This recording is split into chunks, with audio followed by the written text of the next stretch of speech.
Selamat datang teman-teman. Hari ini kita bakal ngobrol-ngobrol lagi, dan saya mau kasih tutorial ngoding sedikit, tapi nggak terlalu banyak. Cuman sebelum kita masuk ke video, ke konten intinya, saya mau kenalin dulu. Jadi mungkin sudah ada yang ngikutin saya, ada juga yang mungkin baru di sini. Buat yang baru, selamat datang di YouTube channel Ngoding. Kita ngebahas tentang software engineering in general dan juga kerja remote gitu. Selama 2 tahun terakhir itu saya bekerja sebagai seorang AI engineer gitu. Apa itu nanti isinya YouTube ini tuh bakal itu. Cuman sebelum itu kita cerita sedikit. Dan saya bekerja di perusahaan luar negeri.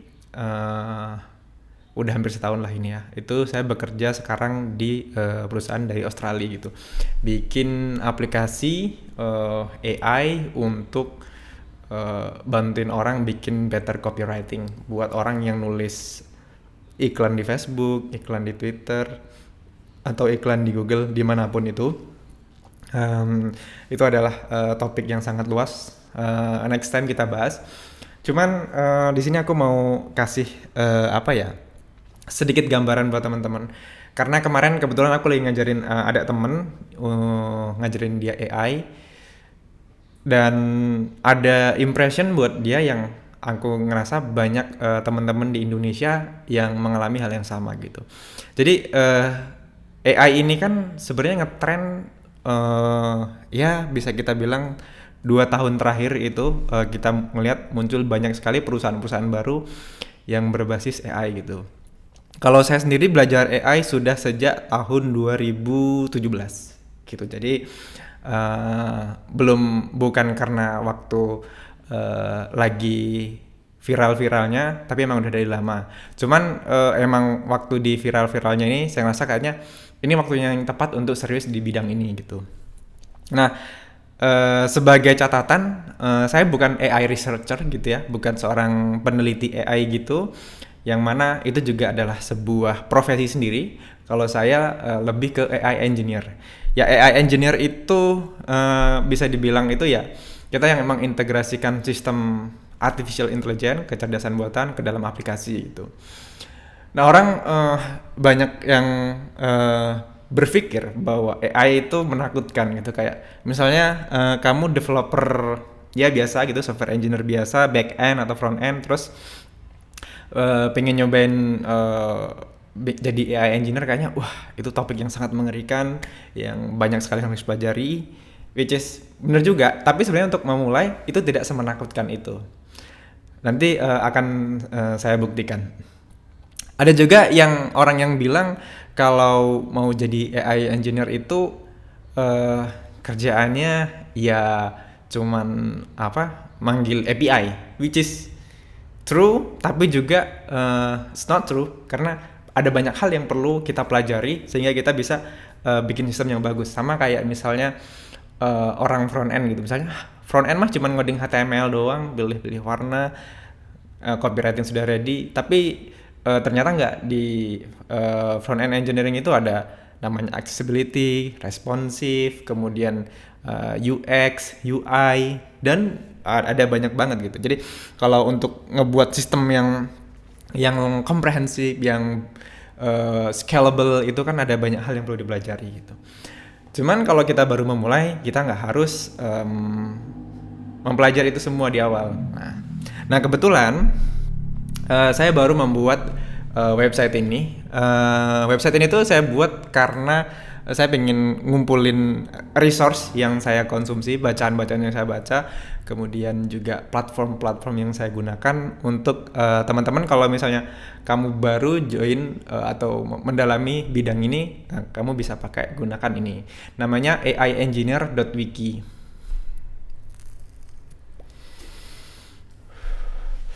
Nah, pada sampai saat ini ya sebenarnya website ini belum saya rilis ke publik. Meskipun kamu bisa mengakses ini dari publik dan ini berbahasa Inggris. Kenapa dibuat berbahasa Inggris nggak berbahasa Indonesia? Karena jujur saya sendiri terbiasanya tuh nulis bahasa Inggris gitu. Mungkin teman-teman ada yang baca-baca blog saya punya blog dan ini berbahasa Inggris dan nulis di blog itu udah sekitar 4 tahun. Jadi saya lebih nyaman dengan bahasa Inggris dan saya juga men-encourage atau merekomendasikan teman-teman untuk belajar membaca dengan bahasa Inggris. Karena apa? Karena banyak resource atau blog post atau jurnal ilmiah di bidang AI itu berbahasa Inggris. Dan saat ini belajar bahasa Inggris itu nggak sulit kan, karena kalau dulu kita pakai Google Translate itu hasilnya kurang bagus, tapi dengan AI kita sudah bisa dapetin translate yang lebih bagus, yang lebih mudah. Bahkan dari translate yang mungkin menggunakan bahasa-bahasa yang ada istilah-istilah yang kita nggak paham, kita bisa kayak tanya ini istilah ini maksudnya apa gitu. Kalau udah dijelasin kurang bagus juga ya, tolong jelasin like I'm 5 gitu. Bayangkan saya adalah umur 5 tahun, tolong jelaskan topik ini kepada saya. Dan AI itu bisa menjelaskan hal itu dengan baik. Makanya belajar bahasa Inggris harusnya tidak menjadi sebuah hambatan saat ini gitu. Nah, mari kita mulai dari hal yang sangat sederhana dulu. Kalau saya lihat sebenarnya ya ini ChatGPT ini adalah salah satu pelopor yang ngebuat AI ini diminati oleh masyarakat. Karena kan gini, kalau ngedevelop sistem AI itu ada dua hal yang diperlukan. Yang pertama dari customernya, usernya, dan juga developernya. Usernya itu ya kita perlu mengedukasi bahwasanya, hai orang-orang, khalayak ramai, AI itu bisa mempermudah pekerjaan kita loh. AI itu bisa mempermudah pekerjaan kita. Dan cara menggunakannya itu gimana gitu ya. Nah itu pakai ChatGPT itu kayak tugas dia itu, dan itu berhasil ngebuat orang-orang di industri teknologi itu melek dengan AI. Dan yang kedua, developer itu perlu tahu gimana caranya ngedevelop aplikasi yang berbasis kecerdasan buatan gitu. Nah, menurut saya cara yang paling baik itu untuk teman-teman yang ingin terjun ke dunia AI engineering, yaitu dengan mari kita buat AI versi kita sendiri ya, ChatGPT versi kita sendiri. Tentunya nggak dengan bikin large language models-nya dan segala complexity, kita bisa mulai dengan yang sangat sederhana sekali gitu. Maka dari itu di sini saya ini belum lengkap, belum saya rilis, tapi sudah ada hal yang teman-teman bisa gunakan. Nah, di sini saya ada bagian getting started. Kita bakal belajar gimana caranya bikin ChatGPT versi kamu sendiri, tapi untuk di terminal, karena ini sangat simpel sekali gitu. Nah, dengan gini nanti harapannya teman-teman dapat itu feels-nya. Oh gini ya ngedevelop AI itu. Kemudian kalau kita mau interaksi dengan AI itu secara programmatically dengan kode itu bagaimana gitu. Nah, saya pengen teman-teman tahu hal itu, bisa memulai itu dari simple getting started ini, intro ini gitu. Nah, ini kalian bisa akses secara publik, nanti bakal saya share di link deskripsi video ini ya. Nah, mari kita mulai dengan mengakses ChatGPT API. Dan kita ini bakal gunakan versi unofficial API. Karena kalau mau pakai API-nya OpenAI itu kan harus bayar. Nah, banyak orang-orang, buat teman-teman yang mungkin belum berprofesi di bidang AI, belum punya kartu kredit untuk bayar misalnya, ini adalah cara yang sangat ekonomis untuk memulai. Once teman-teman dapat feel-nya, wah ini menarik, kalian bisa beli subscribe ke API-nya OpenAI. Nanti ya di sana keluarkan $10 aja harusnya sudah cukup untuk nyobain banyak hal gitu. Nah, mari kita mulai dengan nge-clone repo ini. Jadi repo ini kalian boleh kunjungi di GitHub ini. Saya temukan ini kayak berapa bulan yang lalu ya, mungkin 2 bulan yang lalu, dan saya menggunakan ini untuk di production. Di production nggak pakai sini, kayak untuk di lokal aja kalau mau nyobain sesuatu dan nggak pengen bayar API-nya gitu. Nanti kalian bisa harus di start. Oh ya, saya belum start, saya start dulu. Oke. Mulai dengan clone ini. Kebetulan saya tuh udah nge-clone ChatGPT. Oke, saya udah punya. Nah, setelah di-clone, kalian nanti npm install gitu ya. Install, udah gitu. Dan setelah npm install itu, kalian juga perlu install OpenAI gitu. Nah, sedikit buat yang belum tahu, misalnya tadi aku udah mention OpenAI itu apa. Jadi OpenAI itu adalah a company, perusahaan di balik ChatGPT ini, chat.openai.com. Nah, once itu udah diinstal, sekarang kita bikin ini deh, ChatGPT versi kita gitu. Jadi let's bring ChatGPT to your terminal gitu. Mari kita bawa ChatGPT ke terminal. Kamu bisa chat dengan AI lewat terminal gitu. Gimana? Sound interesting? Let's get started. Kita mulai dengan ngejalanin servernya dulu, npm run start. Jadi biar kita bisa mengakses API-nya si OpenAI ini.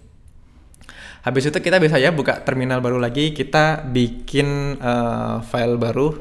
Ya, kita bikin dari sini aja. Klik kanan, new file. Mari kita buat chatgpt.js gitu. Nah, sebenarnya di sini si repo ini tuh sebenarnya dia kayak reverse engineer dari API-nya si chat.openai.com ini gitu. Jadi ini kan bisa digunakan secara publik, tapi kamu harus login dulu. Nah, dengan menggunakan repo ini versi hacky-nya ini ilegal, some sort of. Jadi kayak kalau bisa jangan gunakan di production, karena kalian bakal kena rate limiter. Jadi kayak bakal diblok sama si OpenAI-nya gitu. But yeah, kalau untuk coba-coba it's gampang buat kalian untuk cari tahu gimana cara menggunakannya. Nah, mari kita mulai dengan panggil API-nya. Yang pertama kita di sini ada Node.js example, bisa gunakan Node.js dan juga OpenAI. Ngedevelop aplikasi AI base itu nggak harus pakai Python or Node.js, JavaScript. Kalian bisa pakai Golang, kalian bisa pakai PHP, kalian bisa pakai bahasa apapun yang kalian suka, karena toh di dalamnya juga kalian bakal manggil API aja sebenarnya gitu. Mari kita mulai dengan nge-copy paste ini aja. Nanti saya jelaskan satu persatu. Nah, di sini ini library dari OpenAI gitu.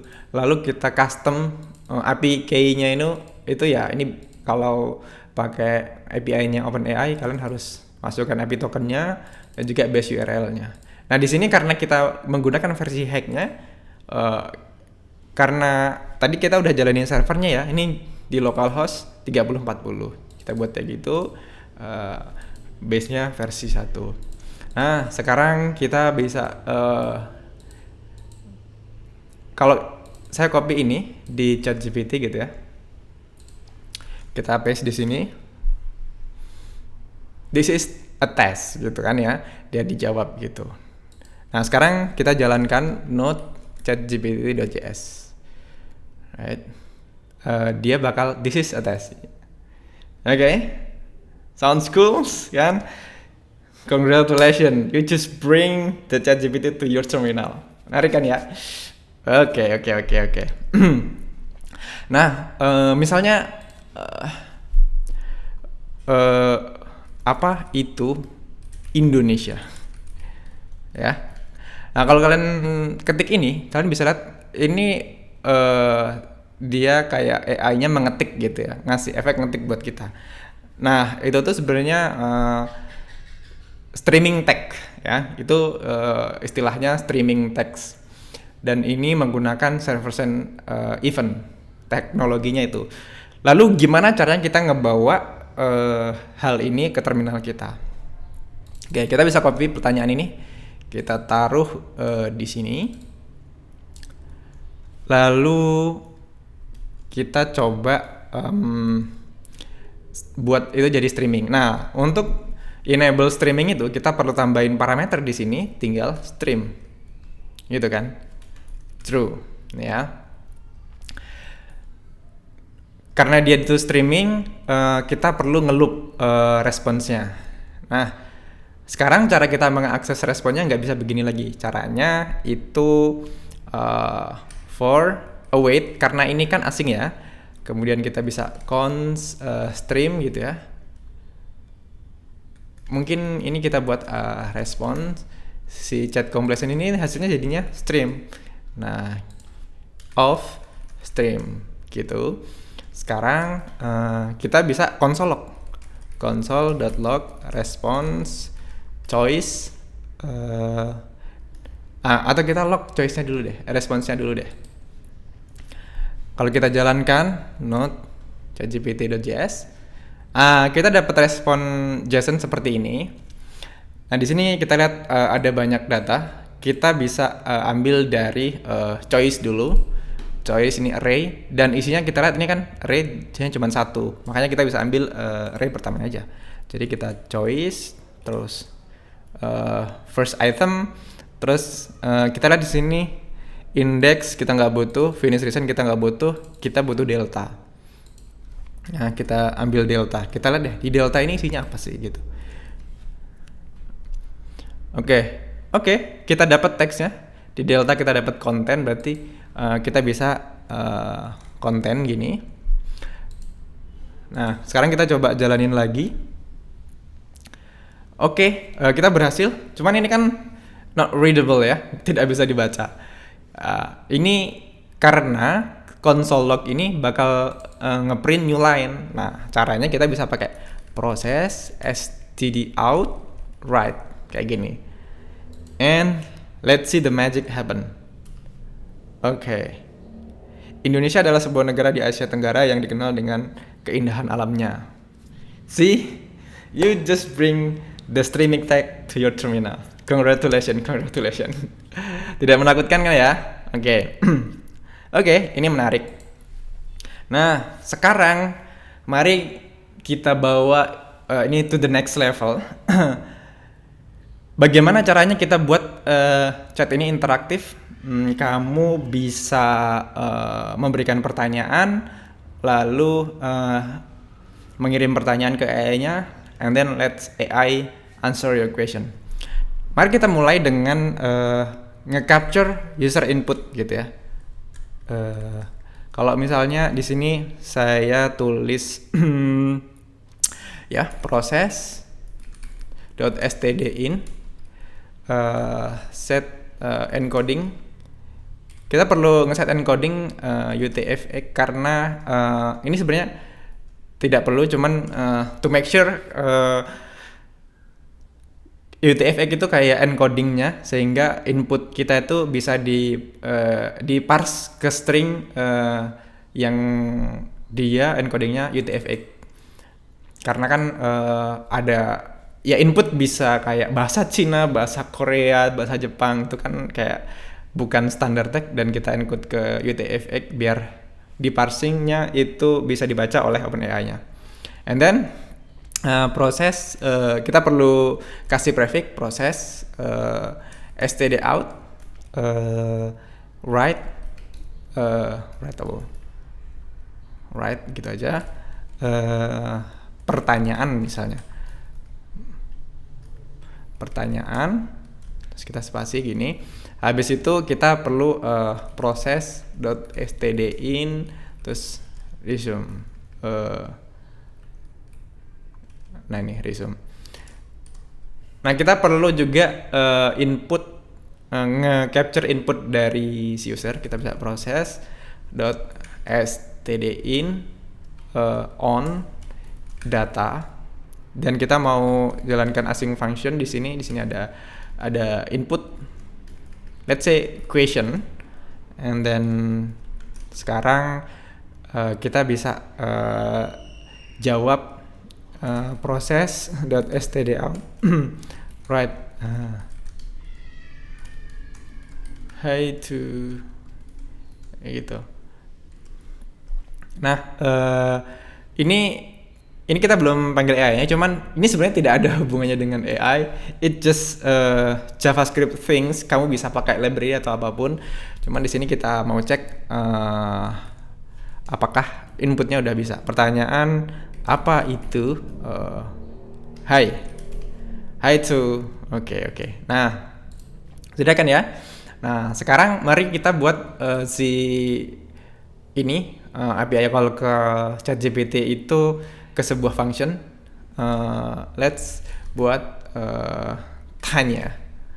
Letak. Terus ini bakal asing.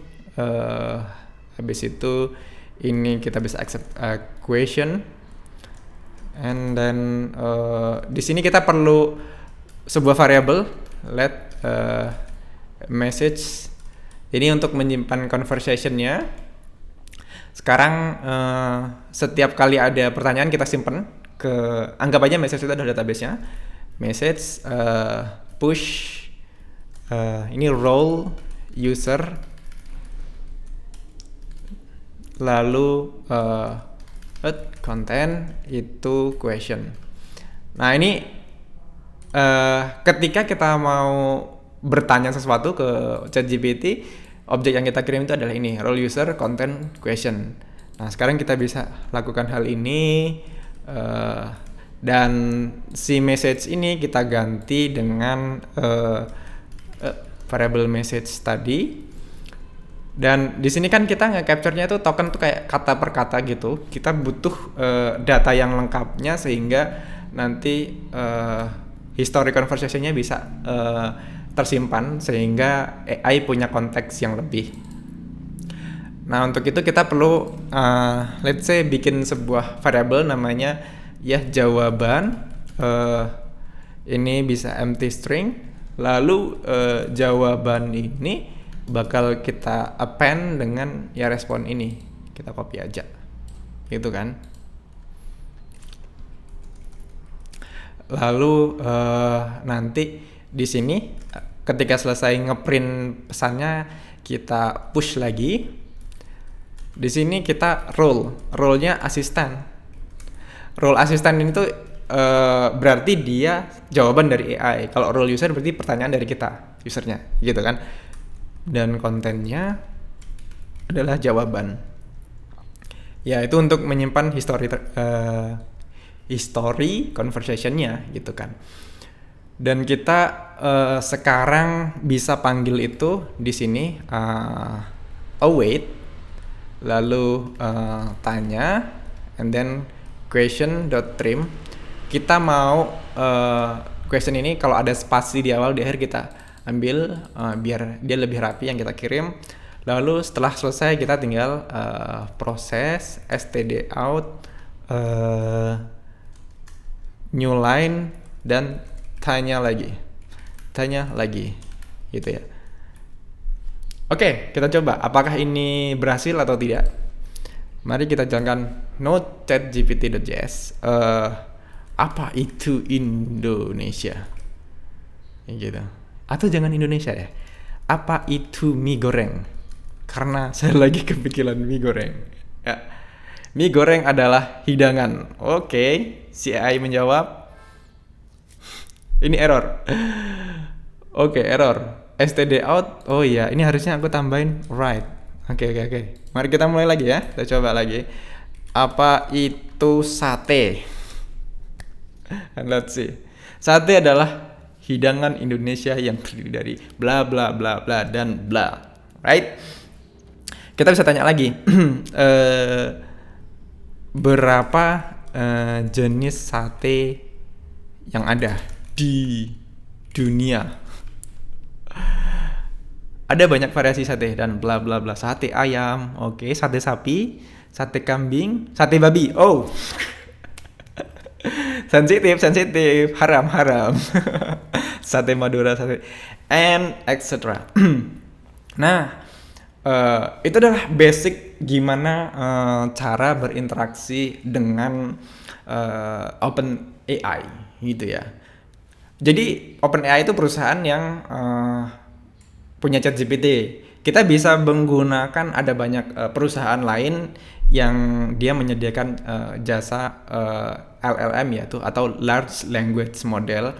Intinya ya biar kita bisa nanya-nanya sesuatu, mengakses modelnya gitu. Nah itu apa ya, short introduction untuk AI engineering. Gimana? Sampai saat ini kira-kira kalian kebayang seperti apa kalian bisa menggunakan AI ini? Nah, kalau begitu saya bisa kasih challenge setelah nonton video ini. Coba kalian buat aplikasi AI gini. Jadi mari kita buka satu YouTube video gitu ya, katakanlah let's say React remove fetch. Oke. Ini terus saya punya redclip.site. Ini adalah website saya sebenarnya. Saya juga AI based gitu-gitu. Aku punya di sini free tools YouTube transcriber. Aku bisa download transcription dari sini, dari video ini. Nah, kalau aku ke ChatGPT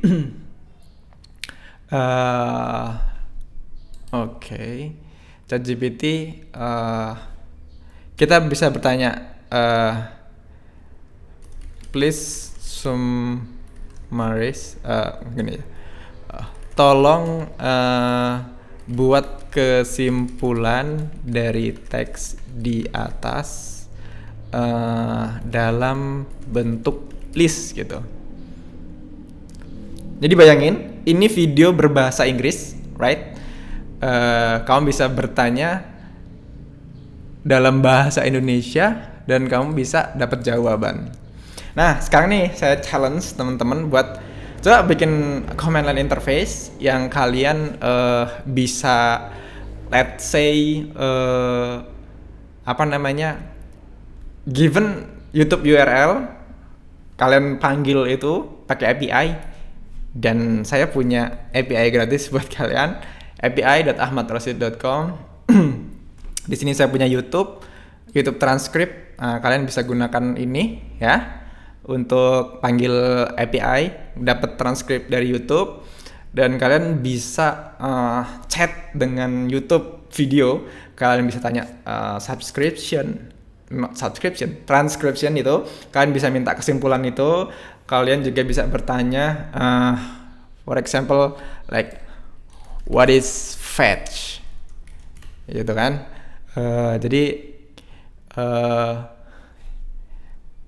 kita bisa tanya banyak hal gitu. Why it's remove, why it remove, kenapa itu dihapus gitu. Nah, kita bisa dapat jawaban dari sini. Misalnya dalam bahasa Indonesia dong.